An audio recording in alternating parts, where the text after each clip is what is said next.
Then the next thing I wanted to show was this is in the studio, Todd Hignite.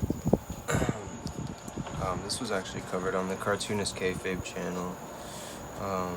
They kind of scrolled through this thing, but I thought it'd be a little bit interesting to give just a more in-depth look at the Charles Burns section. So this book is like amazing in terms of like what it shows, the material it has. It collects a lot of like early work. Like this is literally Charles Burns from when he was a kid, 1966, 6th grade. But literally, it's impossible to read this book. Like the way he wrote this, these introductions is so unnecessarily wordy and just it's like a jerk off. It's like so annoying. I read reviews saying that and I was like, oh, it can't be that bad. They just don't have a good grasp on the English language or something. I don't know. No, it's really ridiculous. Like, I don't know what the fuck he was thinking. It's just nonsense. But it has all these quotes from the artists that he interviews in their studio, and those are great. These are some like early strips that he did, single panel like gags. I think a couple. These all appeared in Raw, I think. Also, oh, sorry, not Raw, The Village Voice, but I do think maybe this one, and I think they did appear in Raw as well. Anyway, I'm not going to speculate, but it says that they ran in the Rocket as well.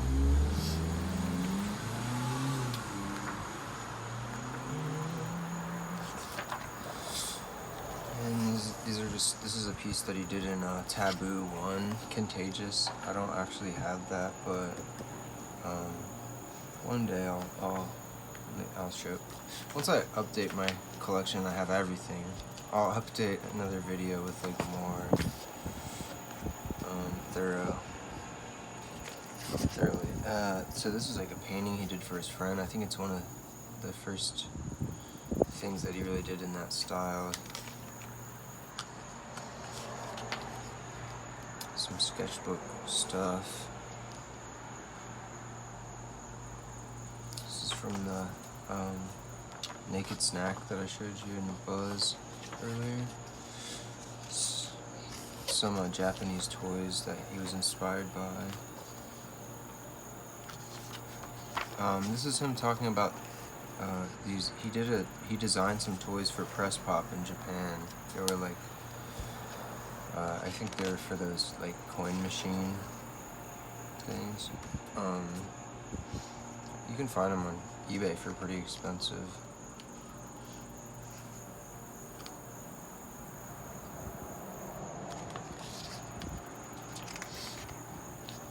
This is him redrawing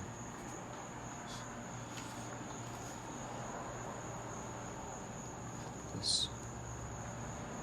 This was on Skin Deep on the back cover. It's by Manny Stellman and John Ginta, Harvey Comics. This is like a rare little bit of process you can actually see from sketch to finished product.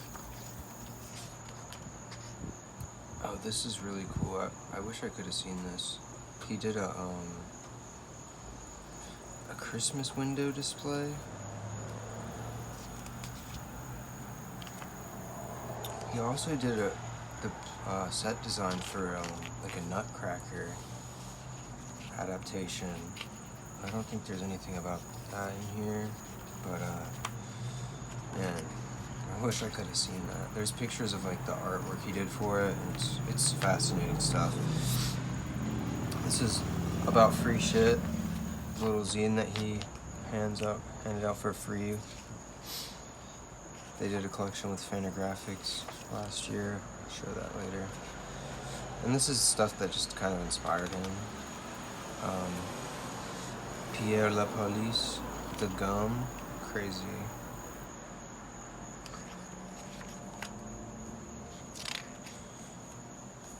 character designs he did for Little Lit, which is it's kind of like a it's like Raw for kids. They did, I think, 3 of them. Those are really cool books. I gotta pull that out too. I forgot about that. That has some Charles Burns in it as well.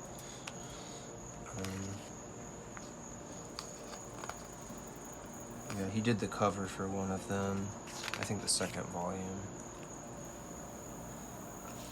It's a really early strip, 1980.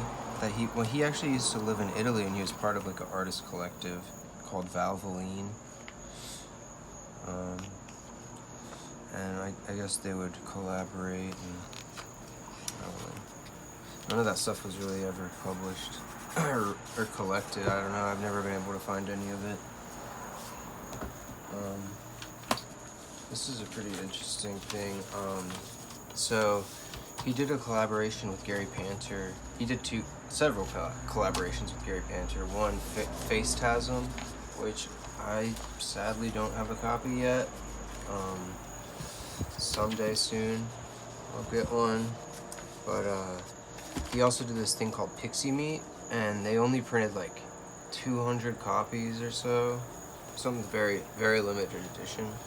And they both said they're not going to reprint it in any sense, but one page of it was printed here in this smoke signal.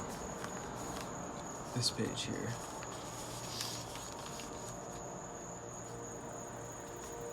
I'm not sure how long Pixie Meat is entirely, but I think it's like a good 40 pages or so. I would love to see that. I think I'm not sure what the color scheme is on the original Pixie Meat, or even if there is color, but this smoke signal is printed in this 2-color tone. Like everything in here is printed the same way. So I think they might have remixed it a bit, but this is actually just a Charles Burns page, which it's like another William S. Burroughs style cut up.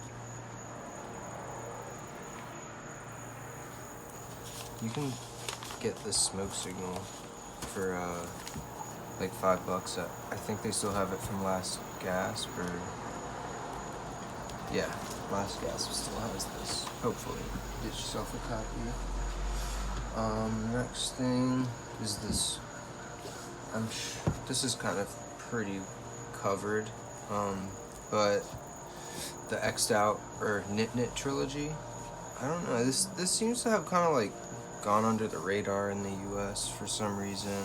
I guess the references just weren't caught here, like the Tintin, and I don't know. It seems to be more like more famous in Europe, and I think that's why he's chosen to publish his new series in French first. I really do think that's why. Because if you're a Burns fan, I mean, this is totally different, but like, I gotta say, my first read through, I was kind of disappointed, and I didn't read the last book until like a year later. And so like, I think to anyone who's tried to read this and didn't finish it, you gotta finish it. Like, it does not hold up until you finish it, and now, like, once it's done, it's a masterpiece, and I think it is better than Black Hole, actually. I think it's probably his best work. It's kind of about this opiate addicted teenager, hides out in his parents' basement and just like nods out, and it's kind of, you're not sure what's happening, if he's having a fever dream or he jumps around in time and becomes increasingly you become increasingly more aware of why he's hiding in this basement.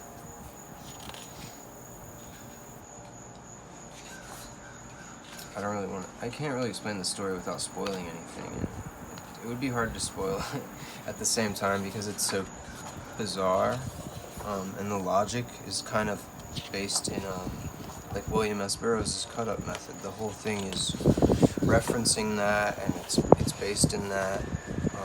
The character actually, the main character even does a William S. Burroughs style cut-up poetry reading. That's like his art performance.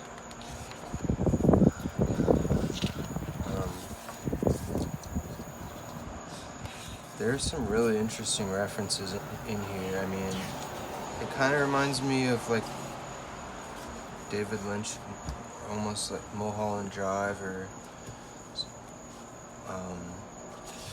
Lost Highway, that or even Twin Peaks. This like dream logic that it really does work. Though, like you can gain a lot. You can get so many different interpretations, but at the same time, you can also read it and get a linear story. The art in here is incredible, and like obviously it's his most accomplished coloring work by far. I don't think enough people give him credit for his coloring in this. I think they're just disappointed to not see the extreme shading. I don't know, this is kind of my favorite style. More of his wallpaper. He does it every book. I'm trying not to give away too much story, so I'm just flipping through it fast. But yeah, it takes place over several years. Like the character has aged progressively by the end. And it does jump around a lot in time, so I recommend reading it all the way through together, like have them all together. Don't read one and then read the other and then read the other another time. There's a collection that has them all together, last look, and if you want to buy it that way, I think it's a really nice collection. Like it's great, but I don't know. I prefer having these nice hardcover editions for some reason. I think it is at the same size too. That has been covered a lot, but I don't think this has been covered on YouTube at all. This is put out by Cornelius, French publisher, Vortex. Basically, it's a B-sides and rarities from the Knit trilogy that I was just showing. Stuff that didn't make it in, the backgrounds of the scenes, and all the little knickknacks that he put into building the universe that didn't really make it into the book or here. He built his own language as well, which actually someone was able to decipher. There's another bootleg version of the Knit trilogy where it's basically completely remixed with his fake language, but apparently it does mean something, but it's like nonsense in the sense that it's like a William S. Burroughs cut up. So here's the excerpts from it. It's just kind of poetic nonsense.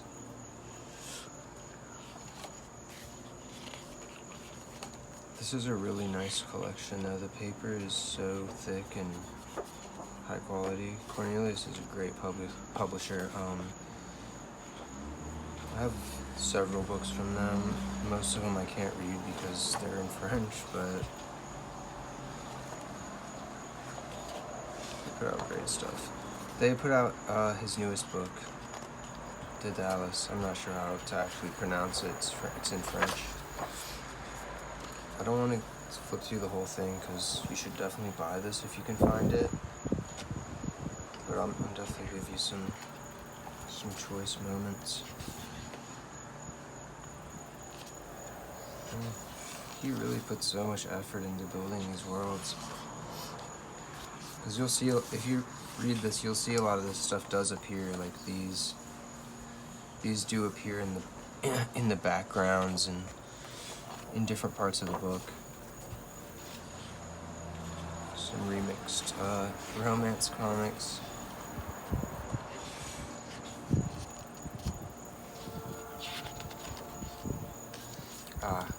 That's what I was saying before. It's like a new coloring. Some of these are just, I think a lot of these are swipes. They have to be. I mean, that head looks like it's totally just like a weird tracing of like a romance comic, Harvey comic or something. More of his made-up language. If anyone can post the link to the guy who decoded it, I haven't been able to find it, but I've heard Charles Burns talk about that in interviews, that someone did decode it.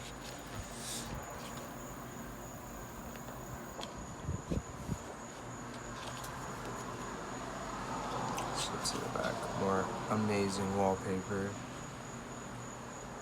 If I ever own a home, I'm gonna scan all of these. This is that page. I didn't realize I was in here. I was in the smoke signal. This would make amazing wallpaper for, I would say a kid, but maybe not. It's a little disturbing.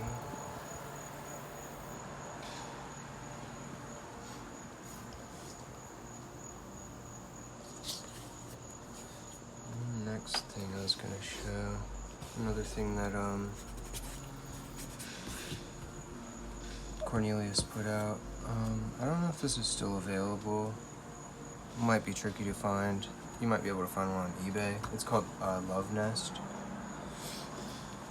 And it's not necessarily a linear story. It's kind of a linear story in the same sense that Al Columbia's Pim and Francie is a story. Like, there's these disconnected images that when you read them in a sequence, it does kind of build this ominous tale. I don't know. Maybe I'm just reading too deep into it, or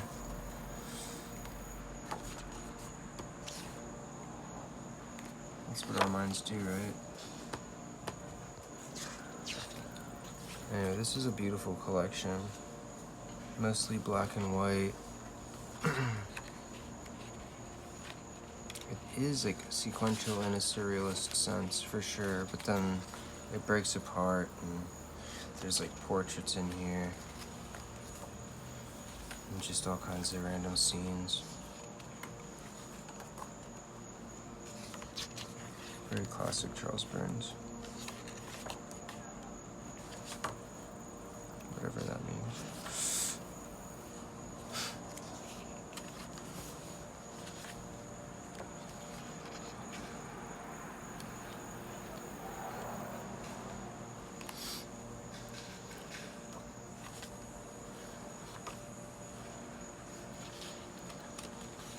I think all this stuff is just, I mean, I've never seen any of this stuff in any other books, so I imagine he just made it all specifically for this. At this format. You know, it's a pretty odd format too, so I can't imagine it would have been for anything else. Like, I wonder if he was thinking of this as a sequential thing. I love that. These would make great prints. Like, if you bought an extra copy of this just to cut apart, I think it'd be worth it. To have all of these, you could freaking cover your house in these things.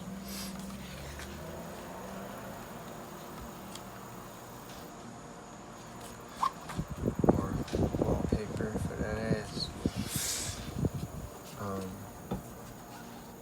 I'm gonna grab one thing from inside real quick because I forgot to show it.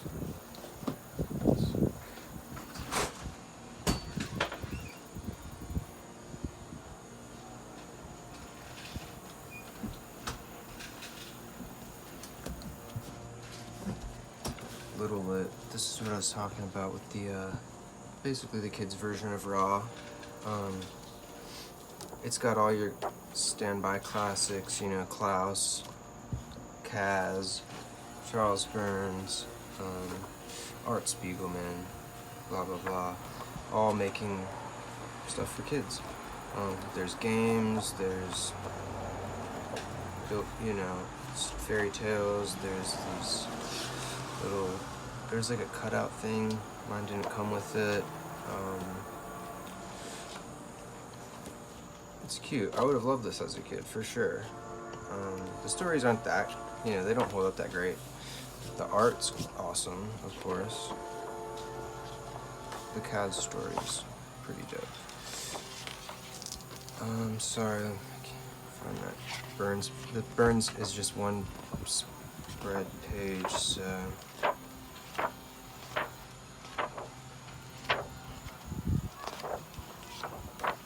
That Cloud story is kind of cool. I mean, I don't think it's anywhere else, printed anywhere else either. I think all of these are available pretty cheap. You can find them like $10 maybe, in comparison to the raws. Not all the stuff is great, but it's worth it for these kind of things. I'm not sure how a kid would deal with this. I guess it depends. But it's like one of those find all the hidden image puzzles. Find all the snakes and eggs in this picture. I think this definitely would have spooked me as a boy. It's beautiful though.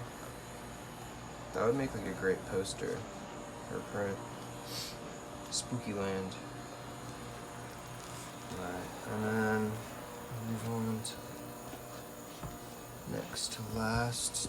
This is the free shit collection that Fantagraphics put out last year, which is basically, so the story, the conceit is that Charles Burns, when he would do festivals, basically, he didn't want to, well, he would have people come up to him and ask, do you have anything for free? Like, do you have any free shit? And he would always be like, no, shit, I don't have any free shit. So he decided to make a zine called Free Shit. And it's kind of like a process zine. Basically, you know, sketches, but then it's also, it's like a punk zine, basically. It's random stuff. I mean, it's not just his stuff. He'll remix and cut up other shit and scan stuff and make his own comics out of it. It really is a lot of process sketches, which you don't really see him publishing much of. He's a very perfectionist guy, and he works so slow. I mean, I think Michael DeForge has probably put out like 4 times his work in like an eighth of the time he's been, like, it's pretty insane how slow he works, but I mean, comics take time, like, I get it. This collects the first 22 free shits plus an extra number 23. This is definitely worth like $20. I mean, I know a lot of people were just kind of upset that it wasn't a new story or something, but what are you gonna do? You get what you can from this guy. I know a lot of people are bummed about the new book being in French. I get it. Just, it's not that bad. Like, it's not that much. There's not that many words in it, so I'll say it's easy to translate. Even as someone who doesn't speak French at all, like, you can do it. I can't speak for volume 2, which hopefully that comes out soon, but supposedly it's going to be a 4-part series. Anyway, you have to buy this to see the rest. And then, yeah, the last thing, this is his newest series that's coming out in French from Cornelius, collection Solange.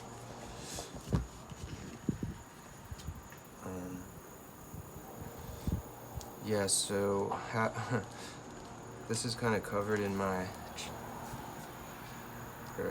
me and my girlfriend's shitty translation of it, so I apologize. I took some of the sticky notes off.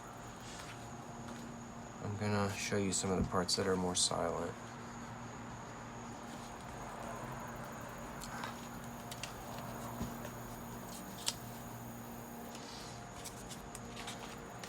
Not too much story happens in this. It's kind of all a suspenseful build-up. Kind of it's super inspired by Invasion of the Body Snatchers. In fact, they watch it. They watch Invasion of the Body Snatchers at the end. It's about the nature of horror films.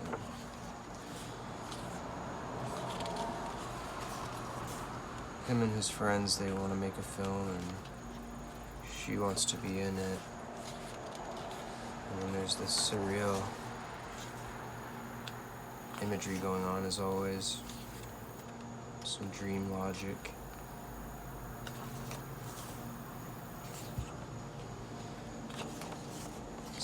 I don't want to give away too much, but to show some of the cool images. The coloring in this is even better than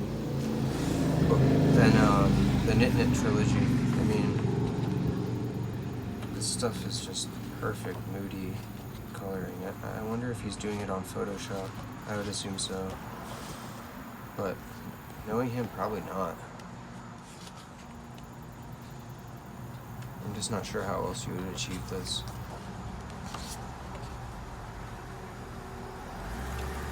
Let's get to the end sequence. And the hyper-realism with such little simple strokes, like mind-blowing. I mean, there's so little detail there yet. It feels so real, especially in comparison to the cartoonish reality that's going on.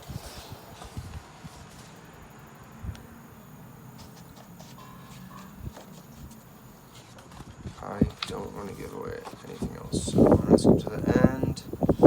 Another beautiful end paper. I'm not sure that this one would really work as a wallpaper, but fuck, I'll still try.